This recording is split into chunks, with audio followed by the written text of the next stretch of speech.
And let's start out on kind of a somber note. A guy you know well, I'm sure, who was the commissioner and really provided a platform for the NBA to get to the level that it is today. And the commissioner for 30 or so years, David Stern, had emergency brain surgery last Thursday. He had a brain hemorrhage in New York City, was rushed to the hospital from a Midtown restaurant, and hopefully he is okay. We haven't really heard anything since, and that kind of scares me a little bit that nothing has been reported to his condition. I'm hoping he's okay. He was always, I didn't know him, Bob, but he was always, to me, just one of those personalities that you wanted to sit and maybe pick his brain and have lunch with. He was just so different than almost every commissioner we've seen from every league. So smart. He knew he was so smart, and still probably does from his hospital bed. But entertaining, brilliant, and again took the NBA to a different level. What's your kind of fondest or and I don't want to make it look like this is something, again, David Stern hopefully is okay. But what do you remember about him now that he's no longer the commissioner? It's very interesting to me that you identified him so well with the disclaimer that you really didn't know him that well, but you have characterized him very, very well, Jeff Goodman. I did know him over a 30-year period, maybe more, and I think I'm very much in the mainstream of writers that he was a totally engaging and fun guy, an accessible commissioner, and he got it, with us, very much so. And it tells you a lot about David Stern that if it wasn't his very first move, it was right among the first moves he made, and within days of ascending to the commissioner's job, that he went and plucked a public relations person of great renown in our business, Brian McIntyre. Brian McIntyre was known to us all from the Bulls and from the other people from the Big Ten, and he brought Brian into the league office. And Brian McIntyre served as the league's public relations director for many, many, many years. And he's a guy that we all loved. And he got us, and we got him, and it just told you something. One of the first things he wanted to address was media relations and public relations. So David. He's a fun guy. He's a funny, brilliant man, but he's got a devilish sense of humor, and just it's just a delight. You're right. He was, to me, a delight to be around always. There were people who, he clashed with some people because of policy, and that's fine. Like, for example, the one big flashpoint that seemed to really alienate a lot of, people in the business was the dress code. A lot of people didn't take well to the dress code. Yeah. Because, some felt that he was going after African-American players specifically. And, and guys knows if there's anything he's not, is any remotely kind of a racist. But anyway, he had to deal with that. But David, I took this very personally, hearing about what happened to David. I personally did a podcast with him a year and a half or so ago. That was a lot of fun, as usual.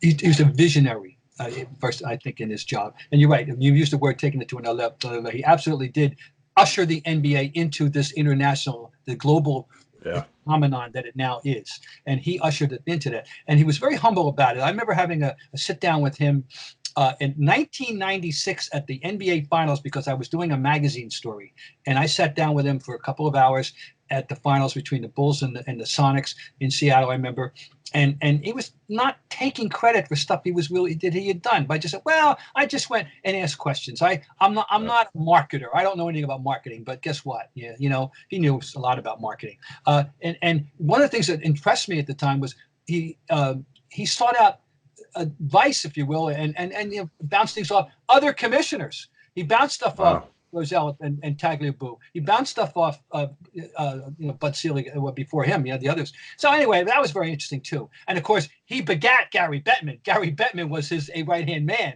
Yep. So they were in good touch all those years. But anyway, so many things I can say now. One, the great tells you a lot about David Stern. 1986, there was a league meeting out in Phoenix, And the purpose of and the biggest number one thing on the agenda was entertaining expansion pitches from 7 cities. Okay. And this is a point when they had just come through, all kinds of turmoil in the league, and they were talking about consolidation at one point, a couple of teams, and we're talking about this and that, and there was a little bit of doubt about this, not stability, but the viability, the whole impressive stuff of the league. Anyway, 7 cities march in, and they give these impassioned, detailed, very impressive presentations that later begat the likes of Orlando and Minnesota and Miami and Charlotte, Okay. And he said when it was over, he said, after listening to these people, I think it's the reverse of the Groucho Marx story. I think if all these people want to join the club, we should let them all in. Cite that. Did. And they did live of it. But I hope David can survive this. I did see it's a very serious circumstance, this type of a brain hemorrhage, and particularly he is 77 years old. But it was a shock, and it's affected a lot of people. I've had communication from a lot of people, saying we hope David's going to be okay. Bob, the one thing that I always thought about with him is, seeing him from afar, that he was almost incapable of spin, which so many commissioners try to do. And it just seemed like whatever he said. Yeah. Now, again, he was smart enough probably to figure out what he could and couldn't say. But to me, it just seemed like all the time, like David Stern, there was just no BS. He was going to say it, whatever was on his mind. And as a media member, my guess is he was a quote machine as a commissioner. Oh yeah, he was. He made a point to make the rounds during the playoffs. When he'd go to games and he'd come into the press room before the game and say, "Hi, how are you?" And I remember we were. There was a particularly funny point in time about 20 years ago when the league was in the midst of what I personally refer to as its ice age. When defense uber alles, you were lucky to get 100 points in a game once a week. When guys were holding the ball, and it wasn't great. It was pretty. It was, and I said it was the league was in the clutches of fraidy cat coaches, most of whom were happier when they did not have the ball than when they did. And the league, and this of course carried over into college at that time as well. But this is hurting, and he was on the defensive with this because we're all writing about these NBA. Look at some of those scores and those Knicks. Oh God, and then the slog basketball, the Knicks and the Rockets, and with the Riley when Riley reinvented himself in thug ball, with New York with Charles Oakley and company, and the games weren't. They weren't free flowing and artistic, and they weren't showcasing the league's talent, I don't think, the way they should have. And David was on the defensive with this, but he would come in and jar and joust with us and say, well, you guys like a 1-0 baseball game, don't you? And that kind of stuff. Yeah, well, sometimes we do, but he was willing to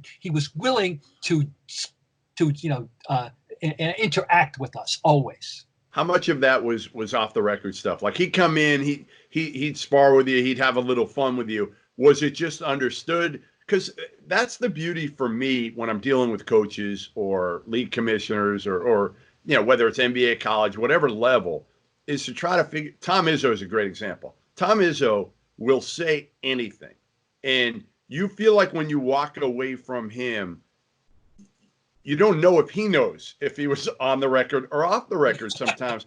And you want to protect him from himself. Right. So sometimes, oftentimes I find myself not writing what he says because I feel like there's no difference, right? He doesn't say when he's off the record.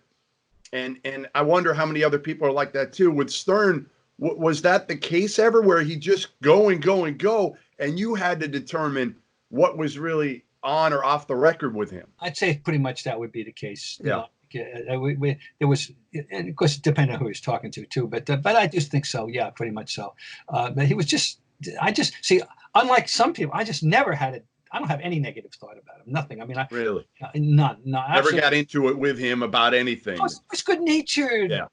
He knew because what bonded us. He loves basketball. Yeah.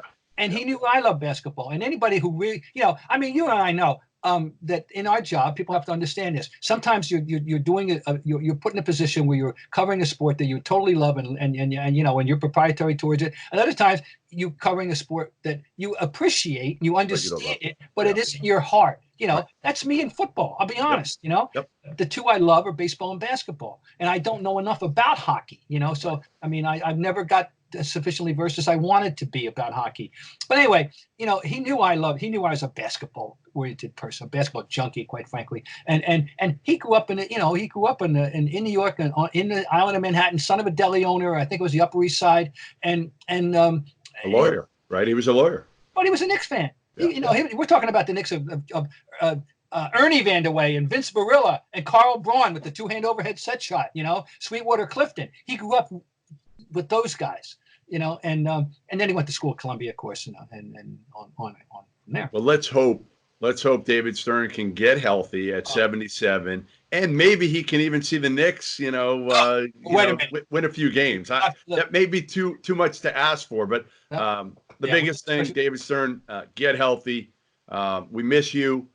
You were entertaining for everybody, and it's certainly something that again is not to be taken lightly. Brain surgery at any age is scary.